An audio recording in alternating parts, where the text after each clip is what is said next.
Your Declaration of Independence holds out the promise of life, liberty, and the pursuit of happiness. The EU's equivalent, the Charter of Fundamental Rights and Freedoms, guarantees our right to strike action, affordable housing, and free healthcare. You observe the difference, my friends. This is a document about the freedom of the individual, whereas what is being drafted on the other side of the Atlantic is a document about the power of the state. In fact, you can infer that difference from the opening words. Your Constitution begins, "We, the people," whereas the foundational document of the European Union, Treaty of Rome, begins, "His Majesty the King of the Belgians." And from that basic textual difference, from that foundational difference, have come all of the differences in attitude between what happens here, where there is an automatic alignment and sympathy with the cause of self-determination, the cause of limited government, the cause of localism, and what happens in Europe, where everything is measured against the line, the first line of the first article of the Treaty of Rome, namely the commitment to ever closer union. There was one other thing that is part of your founder's vision, and where I think maybe you'd almost lost it, which was the vision of a citizen legislator. Not a full-time politician, but somebody who would genuinely come from the people and speak for the community that he represented with authenticity. And it's here that I would like to turn briefly to Ron Paul, who's not here to listen, so I'm going to be very polite about him in his absence. It doesn't matter who because I'm sucking up to him, he won't hear it. I first came across the congressman watching one of your Fox debates on the internet. Now, I don't agree with everything he was saying, and you may think that it's a strange thing to say to this of all crowds, but you know what, I bet you none of you agrees with everything he says, because you are a pretty independent-minded group of people. That's why you're all here. In fact, I'd be amazed if any two of you in this room agree with each other 100% of things. But what struck me immediately was how brilliantly disdainful he was of the convention that there are only certain things that a politician should say. And he did the most revolutionary thing, and it's shocking that it should be so shocking, which is that he tried to give a straightforward answer to every question. He didn't pause and say, what's the correct way of coming to this? You know, am I going to offend this or that interest group? He answered absolutely straightforwardly. And there were occasions, as I say, where I didn't agree with everything he said. But I thought, what a refreshing vision. Let me give you an example. I don't think I'm as absolutist as Dr. Paul is on complete non-interventionism.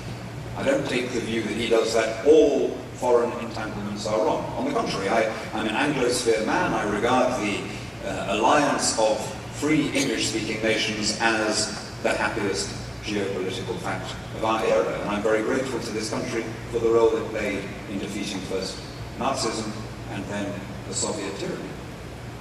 But how brilliantly refreshing to hear the basic Republican case against external wars. Before you think I've gone completely mad, I was against the Iraq war, right? Don't get me kidding. I think I've gone soft on this.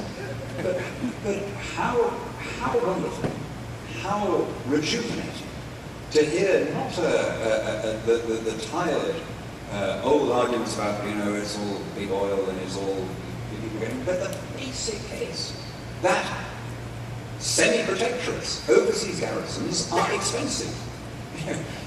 If they understood one thing, your founders understood that colonies lead to imperial overstretch. They were the embodiment of that idea.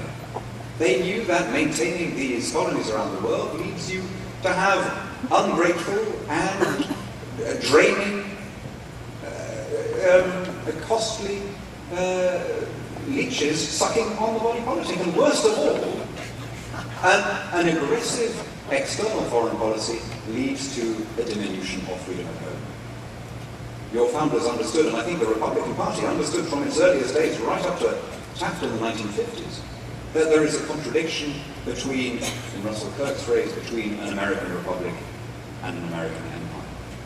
Now, don't get me wrong, as I say, I'm not saying that war is always and everywhere wrong. There are times when the deployment of proportionate force in pursuit of a legitimate interest, I think, is the right thing to do. And there are times when it will fall to this country to be the deployer of that force, because that's the burden that you carry as the world's greatest power.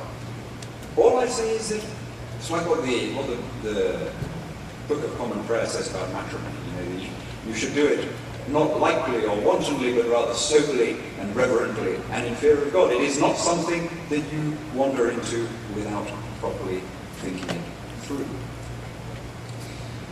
Time is really running on. You know, it's late, and I'm not going to stand here and give you a very long speech. I'm just going to say this. I see you as the truest heirs of the Republican tradition. And by the Republican tradition, I don't mean simply the fact of having a non-hereditary head of state, and I don't mean the Republican Party. I mean that vision that led to this country being founded. That vision of people not taking orders, looking to themselves for solutions, looking after the people around them, not expecting the government to do it for them. Of a people who are moral rather than moralistic. In other words, people who try to do the right thing rather than trying to hold the right opinions about big corporations or global warming or whatever it is. I see that in this room. I've felt it over the last 24 hours talking to someone. And that's why I hope that you come out of Valley Forge as the Continental Army did, rejuvenated and committed to the cause of freedom. I hope that you, again, forge that steel in the soul of the Republic. That you take a Republic that has been tattered and tarnished, and in that forge you give it the white, hot cleanliness of new steel. You should remember what it is that you are heirs to. This extraordinary tradition. Your founders had a vision that you would inspire the world not by the might of your arms, but by the morality of your example. This president, the 44th president, made reference to that in his inauguration speech, in terms, and I hope that he will try and live up to that promise. It's exactly what the pilgrims said as they sailed across. It will be the city on the hill, the people who inspire the rest of us by showing what can be done.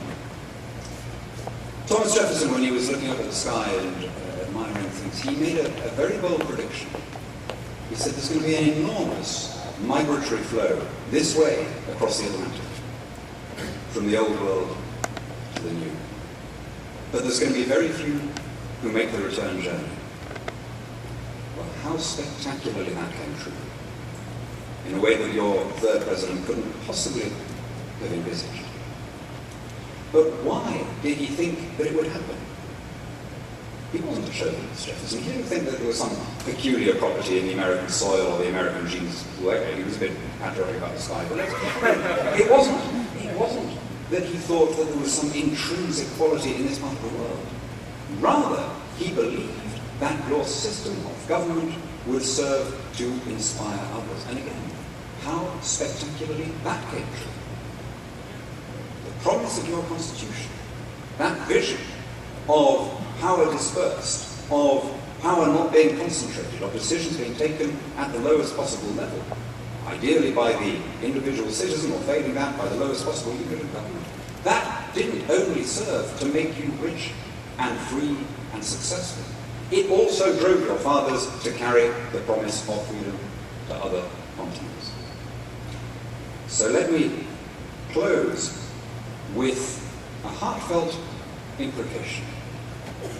As a British conservative who loves his country, to American freedom fighters who still believe in theirs, keep fast for your children the same inheritance that you received from your parents. Let them grow up in a free and independent country. Never be afraid to speak to and for the soul of this nation, of which, by good fortune and by God's grace, you are privileged to be part.